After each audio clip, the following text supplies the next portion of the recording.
sometimes I use Ore as kind of like my artist name. And I'm a photographer primarily, and I do documentary photos.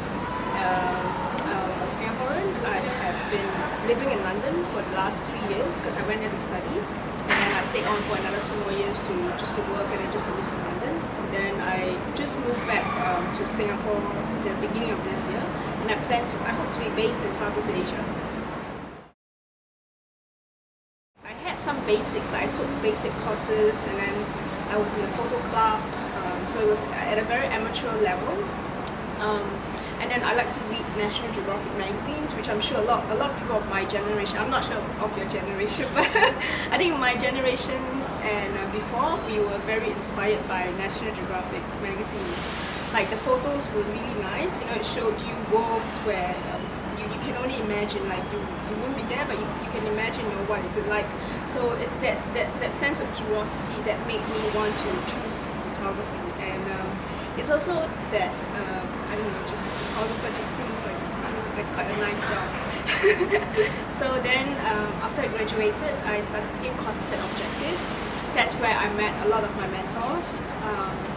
And the funny thing is that the more I learned about photography, the more different I find it to be from how I imagined it originally, as to what inspires me. Initially, when I just started, I wanted to do photojournalism because that's just what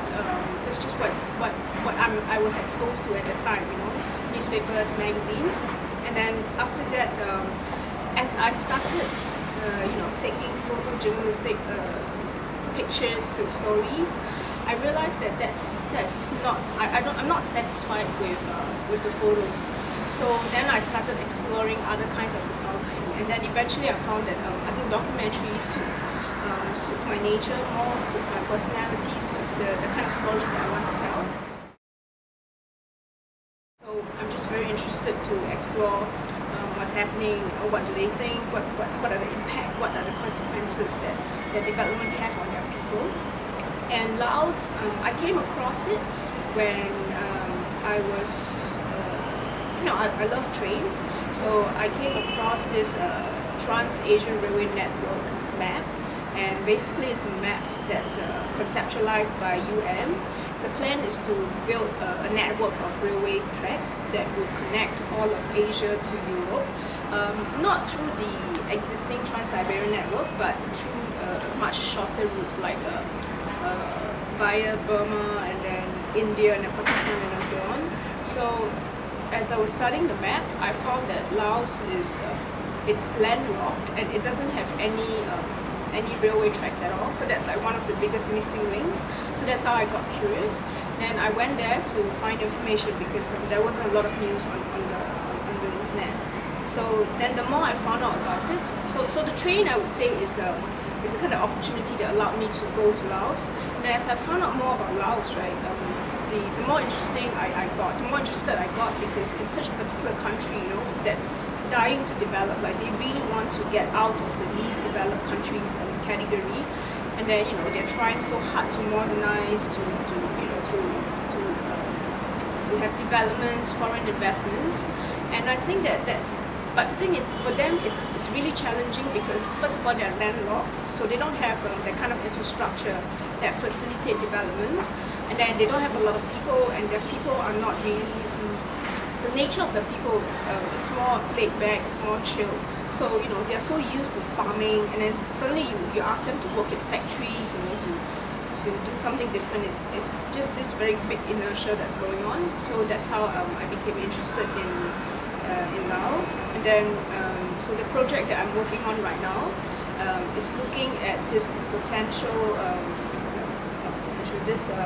this proposed railway route. So from the middle of the country where the capital is, Vientiane, so it goes up and then eventually it will link to China. So I'm photographing along that proposed route and then also looking at changes that's already happening, and also what to try to hint at what would happen once the railway route has finished building. Yeah. Okay, the video part, I would say that it's an evolution. So when I first went in, right, let's say my first trip there, it's really just exploring what's going on, you know. Then to explore, first of all, you need information. So I, emailed people like economists, politicians, locals, just because I want to find out more like what they think are the impact of this railway and what do they feel about it. So that's how the video came about, because you try to put together, I try to put together all this different perspective, because it's such a huge, it's a development project that has such a big scale. It's on such a big scale, so you can't just look at it in one area, one angle. So that's why that was the idea initially. So I put together a different perspective, to let people know that this is what's happening and these are the areas that that's affected. So for me, the video is just more like an introduction to let people have an idea of what the whole train project is about. Then slowly, so let's say from the introduction, then I start to dig deeper. So that's when the photos come about, because the photos are really just on the ground. What's happening physically in Laos. So I feel that that adds depth to the whole project. Maybe about 5 years ago. So it's one of my first few photographic projects. And how I started, how I came to start, right, is actually quite, there's quite a story behind it. So before I started photographing, I just I want to be a photographer, and then I was very focused, I was very obsessed about trying to be one. That I more or less ostracized, but isolated myself against my family, because they don't know what I'm doing, and then the idea that I want to be a photographer is so foreign to them. I didn't try to explain to them, try to tell them what I want to do, and then I suffered. I was admitted into the hospital because I had meningitis. I'm not sure if you know what meningitis is. It sounds scary. It's an infection of the brain cover. Yeah, and what happened was that it was Christmas one year, and then I just had a flu, and then I went to see a doctor, so they gave me some antibiotics, and I slept, and when I woke up, I was in the hospital. So yeah, so I was unconscious for a few days, maybe 2 or 3 days, and I totally have no idea, no recollection at all what happened. Then my sister filmed me. She said that, oh, my mom found me having fit, epilepsy, in bed, and then so she sent me to the hospital, and then the doctors, they did a spinal tap.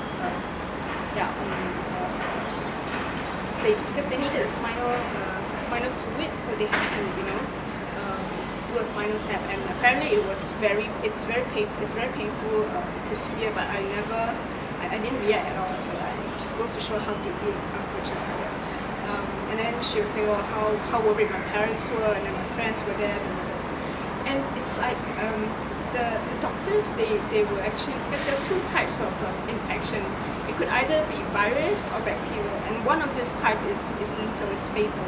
So before they could find out which type it is, so they were telling my parents, you should be prepared for the worst. And so it sounded quite serious, right? But the thing is, to me, it was just like I had a deep sleep. That's all. But then it forces you to think that what happened, if you really just passed away like that. So that was quite an introspective moment in my life. And then you start to think about your family, where you are right now, and then things that you've done or haven't done. And then I realized that my family, they're quite an important part of my life. And it's also because I'm from a huge family, so these are things that you never really thought about. You always think, your family is just your family. How interesting can they be that you want to do a story of them, right? So that stage of my life made me rethink about my relationship with my family, and that how important they are to nurturing me to where I am right now. So I started that series as a way to close up the gap that I built between them. So that was how it started. And actually, besides my own family, I've actually shot a few stories, like just small stories with other people's family, and it's always big families. Because in a way, I'm just attracted to big families because that's what I'm familiar with. That's what I'm interested in. So I think that the way I work, the subjects that I choose, it's all very personal. It all has a very personal angle to it. Yeah. They just, they don't understand why I shoot them, because they think that they're just going about doing their normal daily life, and it's nothing interesting. Yeah, that's an initial reaction. But I guess once I managed to do an edit of that project, then they start to see some kind of purpose, some kind of sense behind it. Yeah, but to shoot your own family is one of the most difficult subjects to shoot, because you are so inside that it's so difficult for you to kind of be objective about it, to tell yourself what's interesting, what's worth documenting, and what's not. So it's been quite a difficult journey.